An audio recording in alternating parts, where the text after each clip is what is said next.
ఒకటి. ఇది ఎన్నిటికో సర్వరోగ నివారణ ఎన్నిటికో పనిచేస్తుంది బిడ్డ. ఈ గుజ్జు ఇట్లా తీసి తింటే కడుపులో అన్నిటికీ పనిచేస్తుంది. చల్లదనం, ఉబ్బసం పోతుంది. ప్లస్ ఇది లోపలి గుజ్జుతోని శనగపిండిల ఆ గుజ్జును పెట్టి ముఖానికి రుద్దుకుంటే మంచిగా ఇట్లా స్మూత్ గా అవుతుంది ముఖం. ఇక శనగపిండి వడని వాళ్ళు వరిపిండితో రుద్దుకోవచ్చు. రుద్దుకొని ఒక 5-10 నిమిషాలు ఆగి వట్టి నీళ్ళతోనే కడుక్కోవాలి, సబ్బు పెట్టుకోవద్దు, పెట్టుకోకుండా కడుక్కోవాలి. మళ్ళీ ఈ గుజ్జును కొబ్బరి నూనె గాని నువ్వుల నూనె గాని దాంట్లో వేసి కాగబెట్టుకొని తలకు మర్దన వేసుకుంటే తెల్ల జుట్టు తొందరగా రాదు, తలనొప్పి కూడా రాదు. చాలా మంచిది.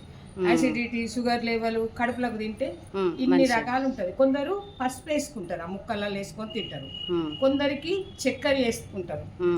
యాసిడిటీ అంటారు చూడు, అది కూడా పోతుంది. కడుపులో మంట, ఉబ్బసం, దెబ్బలకు కూడా పెడతారు కదమ్మా. దెబ్బలకు కూడా రాసుకుంటారు. కాలిన మచ్చలు ఉంటాయి కదా, మచ్చలకు రాసినా కూడా మామూలు చర్మం అవుతుంది పక్కకున్నట్టు అయితే చాలా బాగుంటది. ఇప్పుడు ఆ చేదు పోయేదాకా అది బంక పోయేదాకా కడగాల?